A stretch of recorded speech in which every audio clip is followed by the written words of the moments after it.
श्री गणेशाय नमः, सरस्वत्यै नमः, श्री जगन्नाथाय नमो नमः।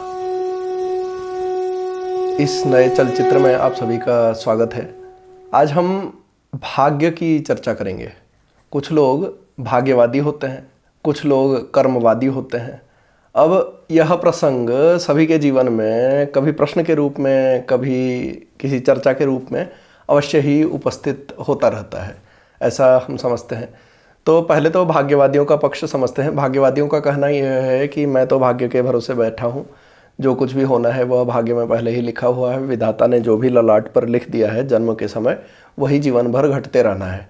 तो अर्थात मैं कर्म विशिष्ट क्यों करूं, जो भी ज़बरदस्ती करना पड़ जाए थोड़ा बहुत कुछ कर लूँगा, किंतु विशेष कर्म में मैं प्रवृत्त क्यों हूँ।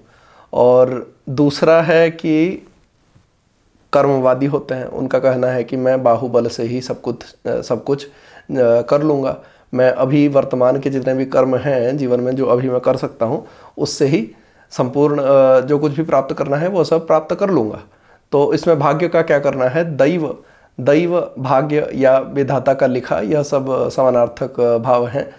तो दैव का क्या करना है? जब मैं अपने कर्म से ही सब कुछ कर लूँगा। यहाँ पर जो भी कर्मवादी हैं उनका कहना यह है कि जो भी वर्तमान में जो दृष्ट कर्म है, जो इस जीवन में मैं देख कर सकता हूँ, वह उन्हीं को ही कर्म के रूप में कहते रहते हैं।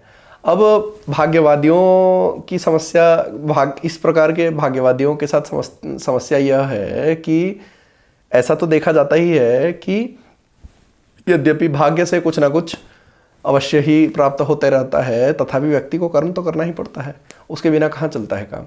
और जो कर्मवादियों का पक्ष है, इस तरह से प्रत्यक्ष कर्मवादियों का जो पक्ष है, उसमें यह देखने को मिलता है कि दो लोग एक ही परीक्षा के लिए समान परिश्रम करते हैं, लेकिन दोनों का समान जो रिजल्ट है, जो उनका फल है, वह समान देखने में नहीं आता है। कई बार ऐसे होते हैं कि समान IQ के, समान व्यवस्था और समान परिस्थितियों में भी दी हुई किसी प्रकार की परीक्षा। अब हमारा एक मित्र मिला, हमने पूछा कि UPSC का रिजल्ट आ गया, बन गया IAS? तो कहता है नहीं, मेहनत तो बहुत किए थे, नंबर भी आया, अब कहीं रिजर्वेशन चढ़ गया, कहीं कुछ चढ़ गया, तो अमुक का सिलेक्शन हो गया, हमारा तो नहीं हो पाया।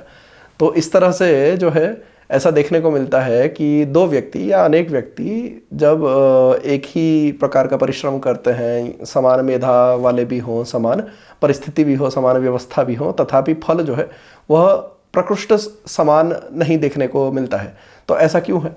तो उनको भी कुछ ना कुछ कहना पड़ जाता है कि लक का फैक्टर रह गया, या फिर भाग्य ने ही कुछ ना कुछ परिवर्तन या कुछ ना कुछ बीच में समस्या उत्पन्न कर ही दी।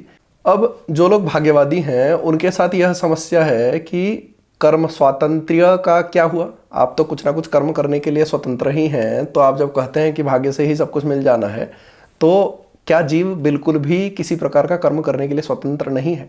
अब यह तो देखने में नहीं आता है। जीव कुछ ना कुछ कर्म करने के लिए तो स्वतंत्र है ही है। यदि आप चाहें पेंसिल उठाकर कुछ लिखना चाहें तो आप तो लिख ही लेते हैं। यदि आप छोटे से पत्थर को हिलाना चाहें तो हिला ही लेते हैं। किंतु वहीं पर यदि आप पहाड़ को हिलाना चाहेंगे तो नहीं हिला पाते हैं। आप दीवार में कितना भी जोर लगा लीजिए, दीवार हिल जाए इसकी संभावना बड़ी कम है।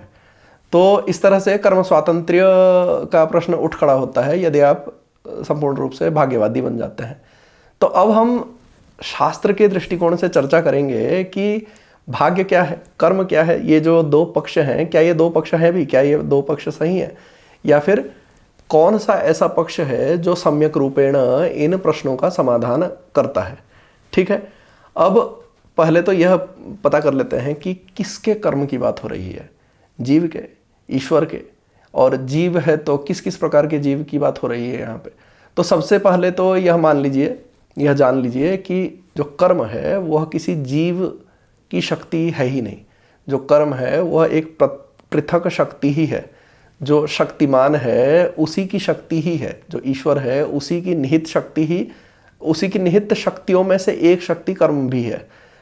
भगवान ने गीता में कर्म के ऊपर बहुत कुछ चर्चा की है। उसमें से एक छोटी सी चर्चा यह है, एक छोटा संदर्भ है, विसर्गः कर्म संज्ञितः, अर्थात विसर्ग की ही संज्ञा कर्म है। यह भगवान की ही शक्ति है। आप जीव रूप में केवल उसके छोटे से अंश मात्र का प्रयोग करने के लिए अधिकृत होते हैं। आप जो चाहें वह कर्म नहीं कर सकते हैं, जबकि ईश्वर के साथ ऐसा नहीं है। और दूसरा एक और भी यहाँ पर चर्चा अवश्य कर लेना चाहिए, इससे पहले कि हम भाग्य और कर्म के कितने प्रकार हैं वह सब के संदर्भ में जाएं, उससे पहले एक छोटी चर्चा योग दर्शन के माध्यम से कर लेते हैं। तो यहाँ जब हमने चर्चा की कि यह कर्म और भाग्य किसके संदर्भ में हो रहा है, यह केवल जीव के ही संदर्भ में हो रहा है। ऐसा क्यों है?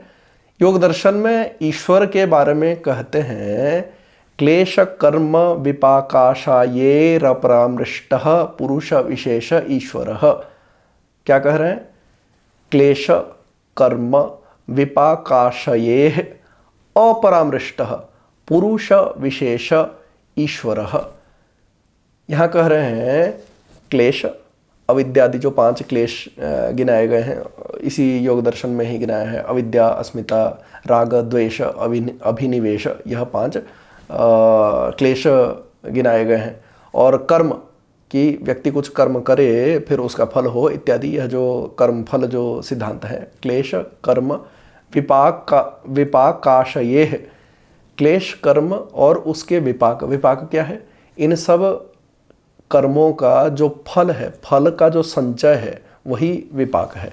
इस पे महर्षि व्यास का बहुत ही सुंदर सर्वोत्कृष्ट व्यास भाष्य उपलब्ध होता है, जो योग दर्शन के सूत्रों को बड़ी सहजता से, बहुत सुंदरता से उसको भाष्य रूपेण बताता है। यह जो क्लेश है, अविद्यादि क्लेश हैं, और जो कर्म है, कर्म फल के रूप में जो विपाक है, यह सबसे अपरामृष्ट, जो सर्वथा, न भूत में न भविष्य में, अपरामृष्ट जो इनसे सर्वथा अछूता है, ऐसा पुरुष विशेष ईश्वर, ऐसा पुरुष विशेष ही ईश्वर पदवाच्य है। इसमें स्पष्टतः जीव नहीं आता है।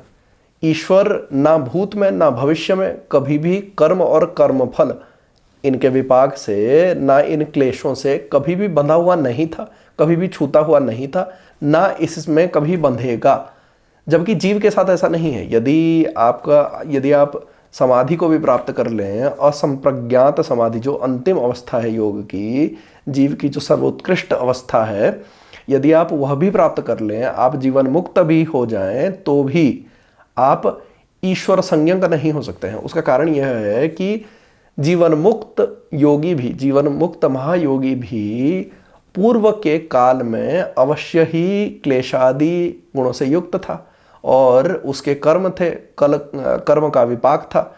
यह ठीक है कि अब उसने उस विपाक को दग्ध बीज के समान कर डाला है, अर्थात संपूर्ण रूप से जला डाला है, इसलिए वह जीवन मुक्त हो गया है। अब इस शरीर के छूटने के बाद उसका पूर्ण रूपेण मोक्ष हो जाएगा, उसका अब पुनर्जन्म नहीं होगा।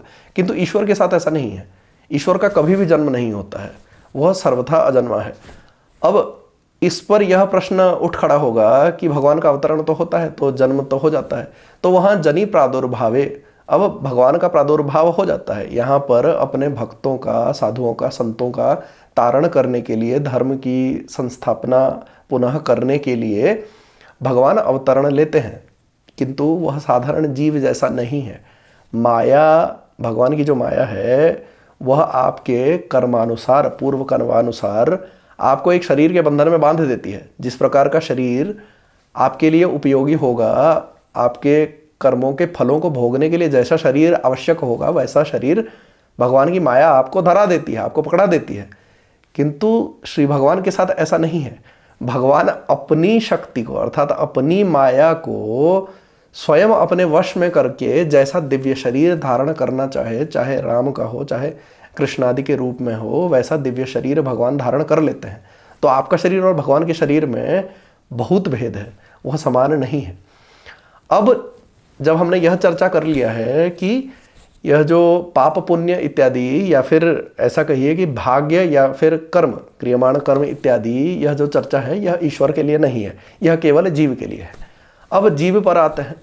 तो जीव कैसा भी जन्म ले, चाहे वह कीट पतंगों की योनि में आ जाए, चाहे वह वृक्षों की योनि में आ जाए, चाहे वह तीर्यकों की योनि में आ जाए, पशुओं की योनि में आ जाए, पक्षियों की योनि में आ जाए, या फिर जो सर्वोत्तम कर्म योनि है वह पुरुष की योनि में आ जाए, अर्थात मनुष्य की योनि में आ जाए, वह सभी में कुछ ना कुछ फलों को अवश्य भोगता है। अब इसमें जो मनुष्य योनि है वह विशेष है। विशेष क्या है?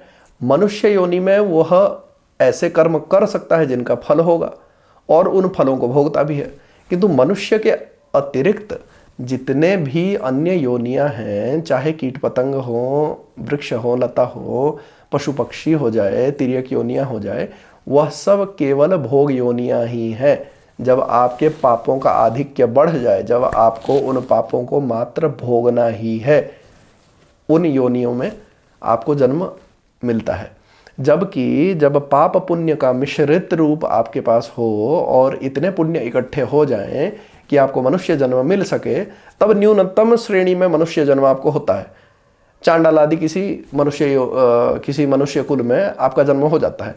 फिर धीरे धीरे आपको वहां से पुण्य कर्म करते हुए शूद्र योनियों में होता हुआ फिर पुनः शूद्र से वह तीनों जो वर्ण है, ब्राह्मण क्षत्रिय वैश्य, इन वर्णों में आपका धीरे धीरे जन्म होने लगता है और अंतिम स्तर पर श्रेष्ठ ब्राह्मण कुल में आपका जन्म होता है, जहां पर आप वेदादि श्रेष्ठ विद्या को प्राप्त करके मोक्ष का मार्ग प्रशस्त कर सकते हैं। अब जब मनुष्य की योनि तक पहुंच गए और इस स्तर पर, इस सात्विकता तक पहुंच गए हैं कि कर्म क्या है, भाग्य क्या है, यह सब चिंतन कर सके, तब यह चर्चा आरंभ मात्र होती है। अब हम कर्म की बात करते हैं। इसी से ही यह स्पष्ट हो जाएगा कि भाग्य क्या है, भाग्यवादी कौन है और कर्मवादी कौन है। अब यह जो कर्मवाद हमने आरंभ में चर्चा किया कि मैं तो अपने बाहुबल से वर्तमान जन्म के जो दृश्य कर्म है उन्हीं से सब कुछ को साध लूंगा, उसमें एक समस्या यह है, एक पक्षीय विचार यह है कि आपने पूर्व में जो कर्म है उनको त्याग दिया है। पहले कुछ कृत कर्म है और अब आप क्रियमाण कर्म कर रहे हैं, यह भेद है। दोनों ही कर्म है। पूर्व जन्मों में असंख्य आपके जन्म हो चुके हैं, उसमें आपने बहुत सारा कर्मों को करके उनका फल संचय रूप में रख रखा है और अब आप क्रियमाण रूप से, प्रत्यक्ष रूप से अभी आप कुछ कर्मों को और करने में उद्यत हुए हैं। अब शास्त्र के आधार पर इसकी चर्चा करते हैं।